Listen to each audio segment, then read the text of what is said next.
Hey folks, Gary here from Movie Hooker, and in this video I want to talk about Train to Busan and the rise of South Korean zombie productions.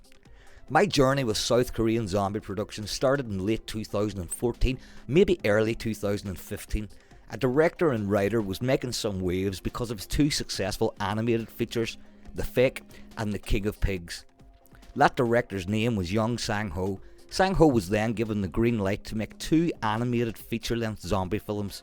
One was called Seoul Station and the other one was called Busan Bound. But when the bigwigs saw Seoul Station, they were beyond impressed. They noticed that Sang-ho's animation was beautiful and had this real lifelike feel to it. They then ordered Sang-ho to make a second film, a live-action zombie horror, and they changed the name from Busan Bound to, well, can you guess what I'm going to say? Yep, Train to Busan. As hard as that is to believe, Train to Busan was Young Sang-ho's live-action directorial debut. And the live-action was the right choice because Train to Busan exploded and became a worldwide phenomenon, grossing nearly $100 million and paving the way for future South Korean zombie productions. But what made Train to Busan so good? And personally, I thought it was just the simplicity. A diverse bunch of characters, a shitty father trying to take his daughter to see his mother, this badass powerhouse of a guy taking his pregnant wife to hospital, a baseball team, and some cheerleaders. Train to Busan also deals with the start of the zombie apocalypse. Well, almost. Sang-ho's Seoul Station shows us day one and ground zero of the infection that we see in Train to Busan. So in case some of you don't know, Seoul Station is Train to Busan's predecessor, and it's set like a few days, I think, before the events of Train to Busan. If it wasn't for that infected girl boarding that train, they all could have survived. It could have been a different movie. They would have heard about this new rapidly spreading virus. They could have barricaded themselves on that train until help arrived, or became something like fucking Snowpiercer, a train on a continuous loop, never stopping unless it's for fuel or supplies. But when shit got going in Train to Busan, it never let up. Our handful of characters battled for survival, while at the same time packing an emotional sucker punch for the viewer. For such a simple premise, Train to Busan was one hell of a tense film. And not only did we get treated to a great zombie outbreak, the look and the feel of Train to Busan also felt like it was inspired by classic action films. Films like The Tower Inferno or The Poseidon Adventure. Characters all trapped inside one doomed location, battling for survival. Only Young Sang-ho says, fuck it, we're going to add hordes of zombies in here. Hordes of zombies like World War Z, only good fucking zombies. Train to Busan has an American remake on the way. I reported this a long time ago, and I says, I bet you the new Train to Busan movie is going to be called Train to New York, or Train to LA, and fucking the thing's called Last Train to New York, so I was nearly right. I was fucking 80% right. But yes, it's James Wan, the guy who we know, he's doing all the Conjuring. They aren't my sort of horror movies. They are not my fucking horror movies at all. I think like the Conjuring movies and stuff hold your hand and then take you into a room and they tell you that there's going to fuck up Robert Pattinson. They tell you that there's going to be a scare happening, and then boo, you get this big scare. I just do not like them. But James Wan is producing the Train to Busan remake. So I was like, okay, right, we'll see how it goes. But James Wan has handpicked. Now, I'm obviously going to fuck up this name as well, and I'm very, very sorry. But he's handpicked a fantastic Indonesian horror and action director called Timo Gidahanto. That's probably completely wrong, man. But he is the guy behind the new Train to Busan remake, Last Train to New York. And you know, I have to say, this guy has been making some of the best Asian horror movies that has been around in decades. He is very, very good. Very good. He's currently remaking a Under Siege reboot.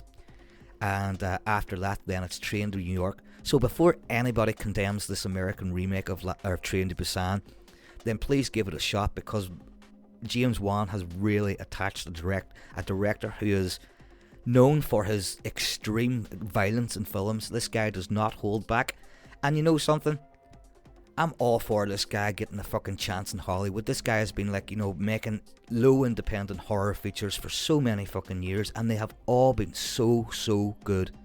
So even if this Last Train to New York, he doesn't get what he wants to do, I still say, fair fucking play to you, man. Getting a big shot in Hollywood now, you deserve it. So, it may not be for everybody, but listen, give it a fucking chance. Let's give it a chance before we condemn it to hell, will we? This now brings me to Peninsula, Train to Busan's highly anticipated sequel. I mean, with Train to Busan being a huge success, such a huge success at the box office, it was inevitable that we were going to get a sequel. And even though Peninsula sounded like a great continuation of the story, I had only a couple of words to describe it. Absolute shite. I thought with all the years that had passed since the first film, a sequel was going to be amazing. But sadly, within the first 20 fucking minutes, I felt like I knew why this movie took so long to get made, and it definitely wasn't the fucking script. My guess was that there was too many fingers in the zombie pie. The Western influence was so strong it was almost unbearable. I honestly thought Peninsula was more American than McDonald's. Loads of American characters, of course, brought in to save the world. It was packed with corny dialogue and horribly done CGI car chases. I was waiting on Vin Diesel or The Rock to appear any second. So yeah, Peninsula failed on an epic level to me. It got everything wrong that the first film got right by doing so little. So that's enough on Peninsula. It's already got too much fucking screen time in my opinion. On to the next. Next up is the Netflix zombie horror Alive. Alive stars Yu Ah-in, and Yu Ah-in has been around for a while. He co-starred in the Stephen Yeun movie Burning, which I think pushed him into the spotlight a little bit. Then he went on to make Alive, then a really, really fucking good crime thriller called Voice of Silence. He also has one of the leading roles as the cult leader in Netflix's most viewed series in history. And nope, it's not Squid Game. It was Squid Game until this series knocked it off the top spot. It was a series written and created by Train to Busan director Young Sang-ho, and that series is called Hellbound. And Hellbound is also based on a webtoon which was created by Young Sang-ho himself. Now, I have to say, I've been on a roll here for like the last 3 or 4 hours trying to do this audio for this video.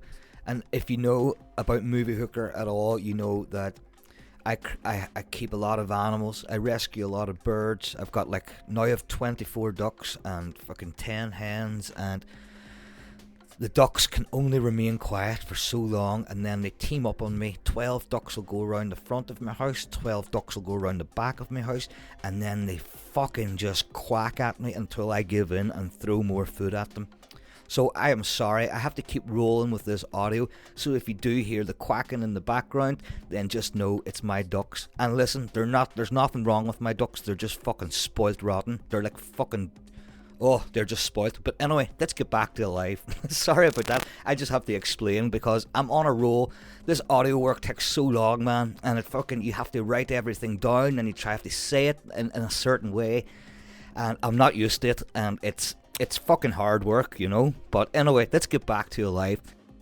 Alive focuses on a gamer who's just completely lost in his own little gaming world. He lives in a little apartment. Oh, for fuck's sake, there's Robert Pattinson, my rooster now. Fucking crying at me. He's lost in his own way. Just overcome it, Gary. Overcome it. Just overcome it. He's lost in his own gaming world, and he keeps his curtains closed. He has his headphones on, and he is lost in the zone. But what he doesn't know is that there's a zombie outbreak happening right outside his door. The whole of South Korea is rapidly changing into zombies from this mad new infection. And it forces this guy to barricade himself in his own apartment, and he has to isolate himself. But as supplies and stuff start running low, he has to venture outside, and he has to face the zombie threat. He finds out that there's a girl across in the other apartment building that is alive as well. #alive is what you call the movie. And so they start to communicate together, and they start forming this bond and a plan to defeat the zombie threat. Now, I think it was great. I just love how South Koreans do zombies. Now, yes, I love how they do the movies, but just the zombies in themselves, they have this way of,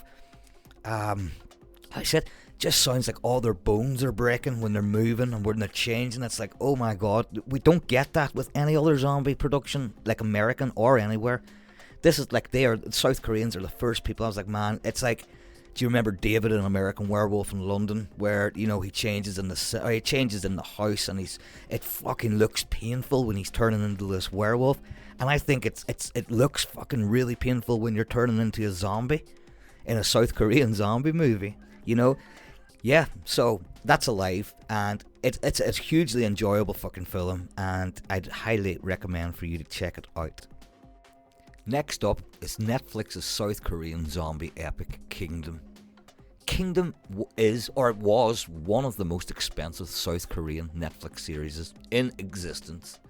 It was also a series that Netflix felt so confident about its success that they greenlit the second series before the first episode of season 1 even aired. Kingdom yet again reinvents the zombie genre, giving us a fresh take on the infection and zombie plague. Set in the Joseon period of Korea, I don't know how to pronounce that, I am very sorry, but I'm just going to say medieval Korea here. Kingdom tells the story of a royal family whose king is really, really ill. There are rumours spreading fast that the king has in fact died from this mysterious illness, but these ain't rumours, the king is actually fucking dead.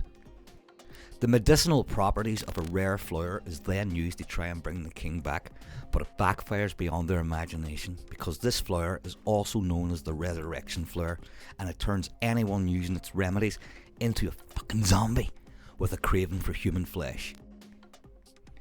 The king's condition can only be kept secret for so long, but all hell breaks loose when he starts infecting others. I'm not going to go into the story too much here, but I always like to think of the zombies in Kingdom as zompires. This unique form of zombie strikes at night and then runs for the shadows to hide as soon as the sun starts to rise.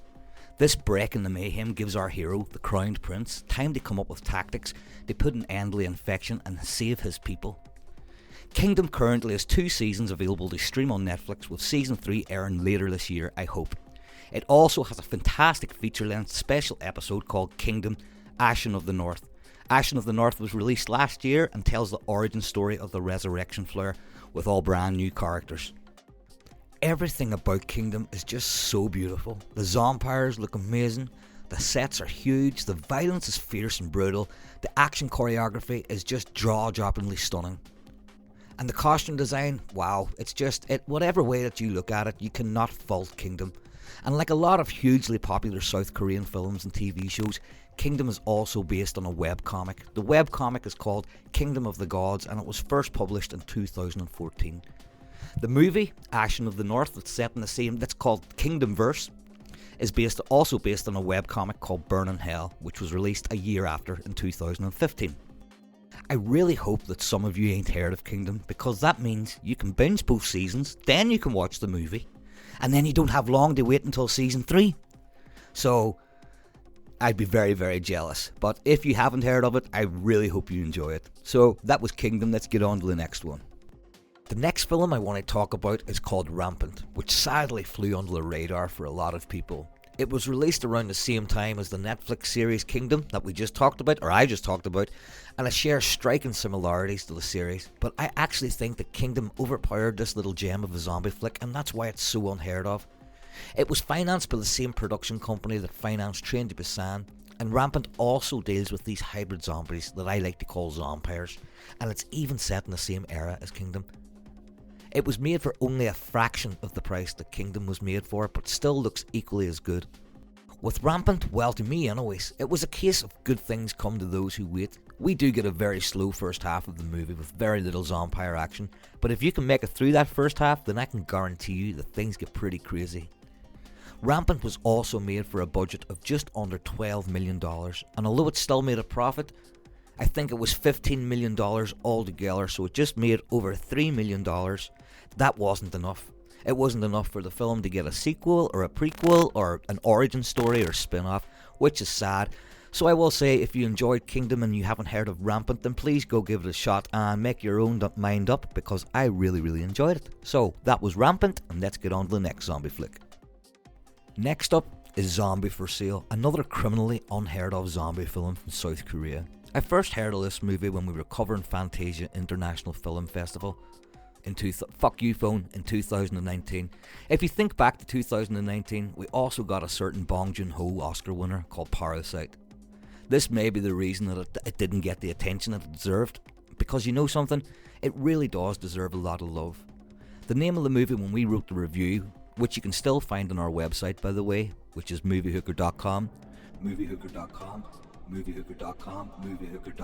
I'm just trying to subliminally put that into your head so you'll go to moviehooker.com and check out our reviews too. Anyway, the film was called The Odd Family Zombie on Sale, and now it's just simply called Zombie for Sale. If you're expecting a full-on zombie horror here, then you may want to give this one a miss. We have some zomcom, we have some rom-zom, and we have a little dash of zombie horror. Now, good zombies are very hard to come by. My two favourites would have to be Shaun of the Dead and a Japanese zombie film called I Am a Hero. But Zombie for Sale is my third, so it still makes my top 3. I can always judge a good foreign comedy because if you're reading subtitles and it's not your language and you're still laughing, then I think that is really well written comedy. The film focuses on a dodgy pharmaceutical company that accidentally create a zombie. The zombie somehow manages to escape the research facility and stumbles and moans his way to a small rural town where he meets a girl. And even though this guy is a walking corpse who would devour your flesh, he immediately falls in love with her, and she guides him back to the family's home. Her family run a small business that's in big trouble. If some money doesn't start flowing in, then they're going to have to close the doors and they will all be left homeless. The girl knows that this guy is a zombie, so she keeps him tied up. She comes up with a plan. Okay, a zombie eats brains, so what can we give this guy to keep his hunger at bay? She comes up with a genius idea to feed this guy, wait for it, cabbages. Cabbages is what she feeds him, smothered in red sauce. And you know what? Our zombie loves him, cannot tell the difference and cannot get enough cabbages. Give me the fucking cabbages, please. But when the grandfather accidentally gets bitten on the arm, things take an hilarious turn. Instead of turning into a flesh-craving zombie, he wakes up feeling like a teenager, looking healthier than ever, practically doing somersaults down the stairs. And so the family come up with a way to save their failing business. They start to sell zombie bites. Customers line up, stick their hand through a little hole, like a little glory hole, I guess, and the girl squirts red sauce all over the arm. The zombie sees it and has a little bite, then it's on to the next customer. But what they didn't know is that this new lease of life created by the zombie bite is only temporary, and what follows is a full-on zombie infection and outbreak. So as I said, this is like a part comedy, part romantic comedy. I guess, I don't know, I'm not going to say necrophilia, but what the fuck do you say when a zombie loves a living girl? Never mind, I'm not going to get into that. I'm not going to even go there. But anyway, Zombie on Sale is part fucking romantic comedy, part comedy just, and part zombie horror. And for those who wouldn't mind the comedy and the romantic bit in it, then bear with it, because we do get a good zombie outbreak at the end, proper zombie action at the end, and it's done brilliantly. So this is another one I'd highly recommend, and it's called Zombie for Sale. And again, you can find a review for Zombie on Sale on moviehooker.com. Next up is a South Korean series called Happiness. This is only a brand new series, so I'm pretty sure not a lot of people know about this. So if you know about it, hit me up in the comments and say, yeah, I know about Happiness, because I am pretty confident not a lot of people know about this, unless you follow Movie Hooker on the socials, on Facebook and stuff. Then I've been talking about it on there. Happiness is set in the near future in South Korea, obviously, where viruses are now the norm. So there's this really cool scene in the start where someone puts out their hand, basically like for someone to shake their hand, and the guy looks at her and goes, we don't do that anymore. And I was like, oh shit, so this is how it is. Like, there's no hand contact, probably no hugging. There's my fucking ducks again, shut up. So basically this virus breaks out, and it's unlike any other zombie virus that we've seen, because you become a zombie and then you become a zombie and then you attack people, you bite people, you infect people, and then a few hours later you just wake up and be all like, hello, how's it going? And everybody's like, dude, you were just fucking like a rabid dog for like 3 or 4 hours. You were attacking everybody, foaming at the mouth. So basically you become a zombie, you attack people, then you wake up and you have no idea what you've done. So all the infected have to wear fucking Hannibal Lecter masks to prevent themselves from going mad and attacking people. It is a phenomenal series, and I'm really looking forward to seeing where it goes. And I'm pretty sure we're going to get a fucking American remake, because this is very unique and very original, very high budget as well, and I am loving it so far. Okay, so that I guess that's all I can say about Happiness, because it's still airing in South Korea at the minute. I actually know what's on South Korean television more than I do that I know what's on Irish television, and like, I just think that's the weirdest thing ever, but that's how much of a crackhead I am for South Korean content. So that is Happiness, and it is from South Korea, and it's 2021. Next up is a series, a comedy horror series called Zombie Detective. That's pretty much self-explanatory there with the title, but it's about this guy who wakes up. I guess we could say he wakes up dead. He wakes up as a zombie. He has no idea how he's became a zombie.